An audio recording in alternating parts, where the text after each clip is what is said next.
Evet, herkese selamlar arkadaşlar. Nasılsınız? Umarım iyisinizdir, her şey yolundadır. Bildiğiniz gibi geçen videoda saçlarımı halletmiştim.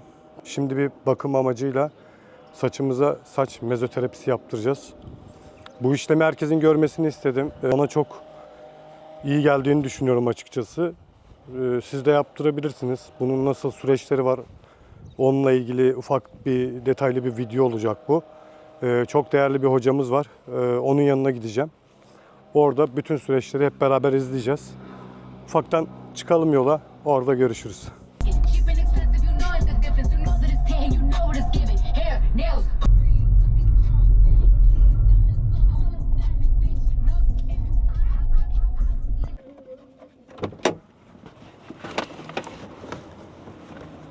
Evet, geldik arkadaşlar. Şimdi işlemimizi güzelce yapalım. Bu arada hediyelerimizi de getirdik. Bakalım. Çok güzel bir yer arkadaşlar burası. Buyurun. Buyurun. Sağ olun. Evet, bizi bekleyen arkadaş burada arkadaşlar. Merhaba. Hocam merhaba. Kayıttayım. Nasılsınız? İyisiniz, nasılsınız? Teşekkür ederim. Bunlar Tayland'dan. Ay çok teşekkür Bu da sizin Müzeyyen Hanım. Ya çok teşekkür ediyorum. Çok Evet, naziksiniz. rica ederim. Çok mersi. Açıp bakarsınız. Tamam, açalım. Hocam ben böyle çıkarken bir giriş yaptım ama bugünkü videoyla alakalı. Olur. Ufak bir mezoterapi ile alakalı bilgi verir miyiz yaparken işlemi? Tabii ki. Olur değil mi? Siz hatta soru sorun, ben soru cevap bir şekilde şey yapayım. Daha Tamam. mantıklı olur. İşlemleri Tamam. sahibi olarak çekmemizi ister misin? Ufaktan olabilir. Tamam. Yani çünkü şeyde yok, hiç yok. En sevdiğim renk. Gerçekten. Ha, açtınız mı? Ne çabuk açtınız hocam. Ben de merak ediyorum. Bu kadar hızlı açmasaydınız mı? Aa, süper. En sevdiğim renklerden. Evet, formalarınızla. Evet, yeşil Bu- ve mor renk çok Gerçekten. seviyorum. Evet. Bu Pattaya'dan. Bunların bir Ya. kısmı Phuket. Ki herkese, kişiye göre hizmet hocam. Aynen şu anda benim zevkime göre. En sevdiğim tonlar. Neyse. Bu hediye kısmını göstermese miydim videoda ya? İyi olsun. Bu da masanıza olur diye böyle. Çok güzel, bunu evime getirdim. Tamamdır. Burada bırakın. Ya, Ali çok naziksi. Evet. Biraz böyle toparladım ama. Teşekkür ederiz. Olmuş değil mi? Harika. Beğendiniz mi? Çok beğendim. Tamam. Güzel. Zevkin harikaymış. Teşekkür ederim. Çok teşekkür ederim. Rica ederim. Düşünmeniz yeterli. Her zaman. Düşünmeniz, Her zaman. ince düşünmeniz. Karşılıklı. Efendim? Çekeyim. Ürünün reklamını yapmayalım.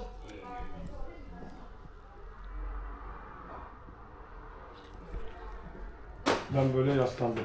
Evet. Ali Bey kaçıncı seansımız? 3'ü uyguluyoruz hocam şu an. Üçüncü seans. Evet. Nasılsınız? Her şey Memnun yolunda, musunuz? çok güzel. Evet. Memnun olduğum için, merak edenler için de böyle bir video çekmek istedim açıkçası. Hı hı. İnşallah faydalı olur. Evet. Faydalı olur tabii ki. Siz bana işlem yaparken nasıl hissediyorsunuz hocam?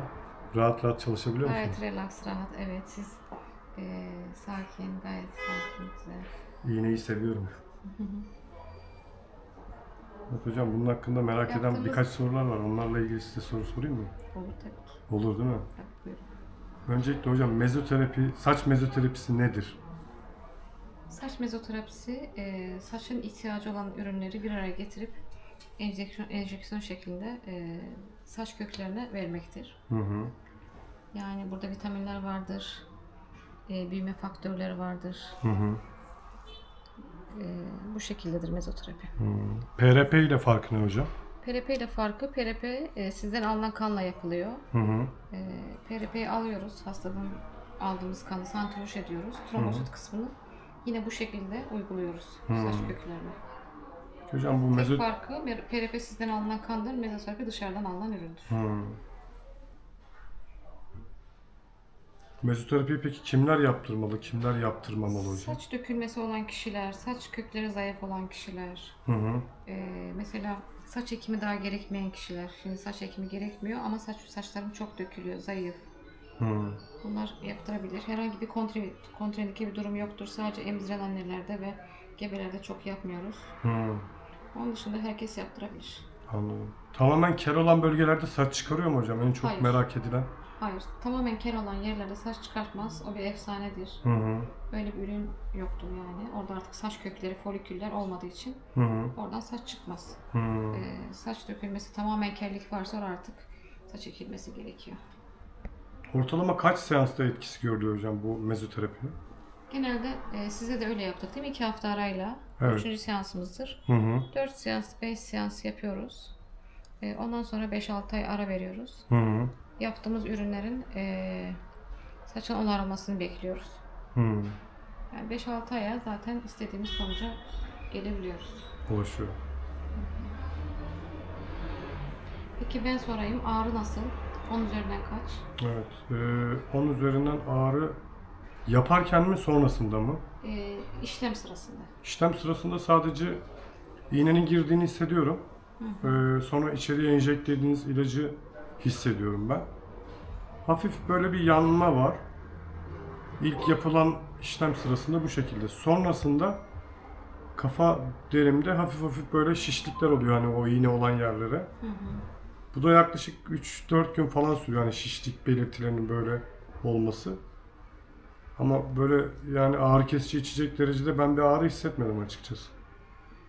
Evet, aynen bu kadar oluyor. Şişliklerin olması normaldir. Çünkü biz kıl köklerinin altına birazcık papul dediğimiz Hı hı. ilacı oraya şişirerek veriyoruz. Hı. Bu şişliklerin olması gayet normaldir. Alerjik bir reaksiyon olarak geçmez onlar. Hı hı. Yan etkisi var mı hocam? Yan etkisi tabii ki içindeki ürünlere karşı, içinde olan herhangi bir ürüne karşı bünyenin reaksiyonu farklıdır. Olabilir. Evet, alerjik reaksiyon olabilir. Bunu nasıl anlayabiliriz peki? Mesela kaşıntı olur, döküntü olur, vücudunuzda kaşıntılar olabilir. Hı. Ürtiker dediğimiz kurdeşen gibi döküntüler olabilir. Hı. Şeyde mi? Vücutta mı yoksa kafada mı oluyor? Kafada da olabilir, vücutta da olabilir. Hı. Öyle olursa hemen bize gelmeniz gerekiyor. Anladım. İlk Ya da en müdahale. yakın acile. Şu ana kadar herhangi bir şey yaşamadık hocam onunla Evet. ilgili. Bir işte yaptırdıktan sonra Tayland'a gitmiştim biliyorsunuz. Hı hı. Orada çok güneşte kaldım. Bence bu işlemi yaptırdıktan sonra güneşte 3 gün 4 gün kalınmamalı. Bence yani. Biraz kendini fazla maruz bırakmıştın sen. Evet direkt Isıya yani. karşı. Direkt oradaydık yani. Kurumuştu cildimiz, yanmıştı. Herkeste işe yarıyor mu hocam bu? Mutlaka işe yarıyordur çünkü ağzımızdan yani aldığımız ilaçların ne kadarı saça ulaşıyor. Hı hı. O tartışmalı. Mesela midede emilim olmayabilir fazla. Hı hı. Ama burada direkt lokal olarak ihtiyaç olan şeyi direkt saça veriyoruz zaten. Bu çok güzel bir şey. Hı. Muhakkak işe yarıyordur. Şimdi geçtik diğer tarafa. Diğer tarafa mı geçiyoruz şimdi? İşlemin toplam süresi ne kadar hocam? Toplam 15 dakika. Lokal anestezi uygulamıyoruz burada. Siz de görüyorsunuz. Hı hı. Ürünün içerisinde birazcık lokal anestezik ürünü katabiliriz. Hı hı. Ama bazı ürünler çok yakmadığı için ben katmıyorum. Bazen katıyorum. Hı hı. Hastanın kendi durumuna bağlı. Hı hı. Genelde bayanlarda tercih ediyorsunuz Evet, bunu. genelde katmamayı tercih ediyorum çünkü lokal anestezi ilaçlara da alerji olabilir. Biz bu sefer lokal anestezi mi alerji gelişti yoksa ürünün kendisine mi alerji gelişti onu bilemeyiz. Evet, fark edemedim. Onun için evet çok da katmamayı tercih ediyorum. Hı. Ama çok dayanılmaz bir derecedeyse tabii o zaman lokal anestezi de uyguluyoruz.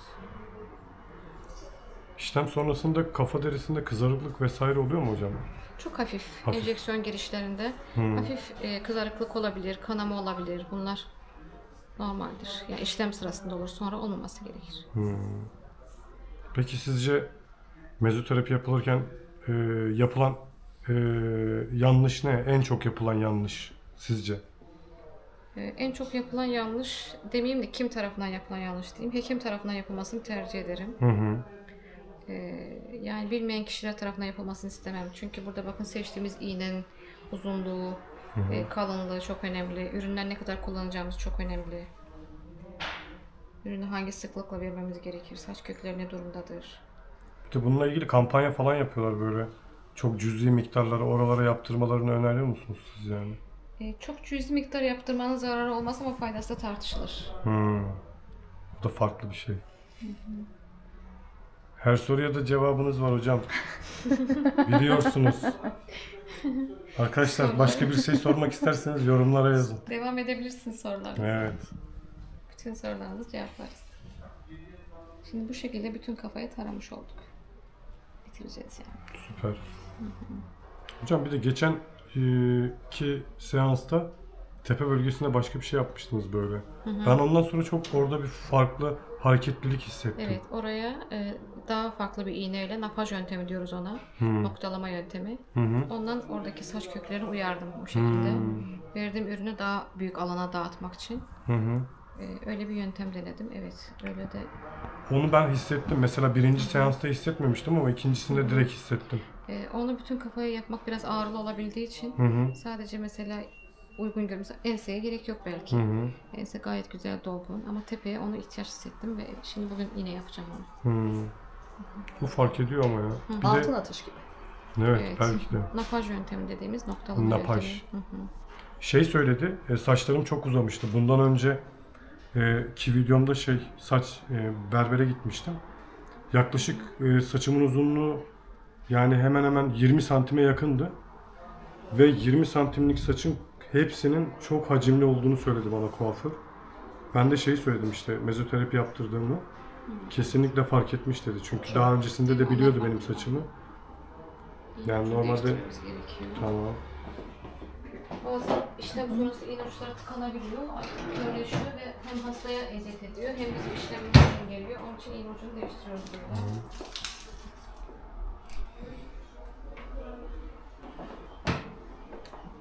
Arkadaşlar acımıyor. Mezoterapi yaptırabilirsiniz. Beni görüyorsunuz şu anda canlı canlı.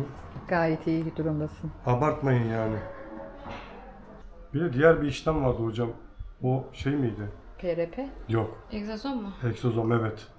Onunla ilgili kısa bir bilgi paylaşabilirsiniz isterseniz. Egzazom da yapılabilir. Onlar da bitkisel, hayvansal ve kordon menşeli olabilirler. Onlar da saçlarda saçın çoğalmasını desteklemesi amaçlı yüze de yapılıyor mesela. Yapılabiliyor. Onlar bu yöntemlerin hepsi mezoterapi olarak geçer. Yöntemin adı mezoterapidir. Yapılma şekli yani mezoterapidir. Ama içerik değişiktir yani içerik farklı şeyler kullandığımız için içeriği değişiyor. Mesela buna gençlik aşısı diyebiliriz. Bilmiyorum. İp askı diyebiliriz. Pardon örümcek ağı diyebiliriz. Hepsi mezoterapi geçer. Ama içinde kullandığımız ürünler farklıdır. Anladım. Bu arkadaşımızda vardı. Egzozom vardı suratında değil mi? Evet. Aynadan Vardı. kendini gösterebilirsin. Böyle çevirebilirsin. Görsünler nasıl bir Evet, nasıl bir güzellik. nasıl bir güzellik. Evet. Bir göster kendini görsünler ya. Utandım şu an. Olmaz, video var burada. Çok utandım. Kesmem gerekecek yoksa burayı. İddia ettiğiniz Şu kadar aynadan çıkmazsa- olabilir, aynadan. Karşı görüntü olabilir. Biz öncesi sonrasını bildiğimiz için falan demiş. Eda göstermiştir. Gösterdi, geçen gün gösterdi. Nişanlı olduğum dönemde. Evet, çok eski. Çok fark etmiştim. Kaç sene? Altın. Gözlerin de aynı şekilde. Gözlerimi aldırdım. En profesyonel çalışma olmuş bence. Ama yapaylık yok. Yok. Çok doğal. Bir göster, görsünler takipçilerimizi. Kandırma beni. Utanacak bir şey yok ya. Bizim burada her yerimizi gösterdik. Seni mi yapacaktın? Bak bu kadar şeyin üstüne göstermen lazım. Belki bir 100 kere iğne batırdım ama süper. Her yeri. Acı için çok iyi. Evet. Teşekkür ederim. İşlem sonrası bazı kişiler diyor ki artık birkaç enjeksiyon sonrası sanki uyuşuyor kafam. Öyle bir şey oluyor mu size de? Evet. Onu hissediyorum ben. Ya da vücut alışıyor artık ona. Ben ama iğneyi seviyorum ya. Hani dövmede falan yaptırdığım evet. için. Ben bu iğnenin girdiği acıyı seviyorum yani. Bir farklı bir his uyandırıyor bende. Tamam. Şimdi napaj yöntemine geçiyoruz. Yeni Evet. ucunu değiştiriyoruz. Hemşirem bana 4003 verebilir misiniz? Arkadaşlar napaj yöntemine geçiyoruz. Napaj yöntemini yakından görelim bakalım. Çok etkili bir yöntem ama. Ben bayağı hissettim onu. Bu 30 milim, 30 gauge 14 milim iğnedir. Hmm. 30 gauge 4 milim iğne ucuna geçiyoruz. Yani böyle küçücük bir şey görüyorsunuz. Ha, o işlemi bunda yapıyoruz. Böyle noktalama böyle Anladım. küçük küçük. Büyük alana bunu vermek biraz ağrılı olduğu için şöyle. Evet. Daha küçük küçük. Bunu hiç girdiğini anlamıyorum. İğne çok acıtmaz ama ürün belki biraz yakar. Daha fazla alana tepeyi çoğaltmak için. Evet. Maksat oradaki saçları güzel beslemek. Kuaförde bir de dedi. Tepe noktana ellediğimde dedi saç çıkmamış köklerini hissedebiliyorum dedi. Var. Küçük küçük saçlar da var. Bence bu mezoterapi bir de yani sadece saç çıkartmak için değil de alttaki ölü hücreyi de canlandırıyor. Zamanında müdahale edilirse değil mi? Evet, folikülleri besliyor. Hmm.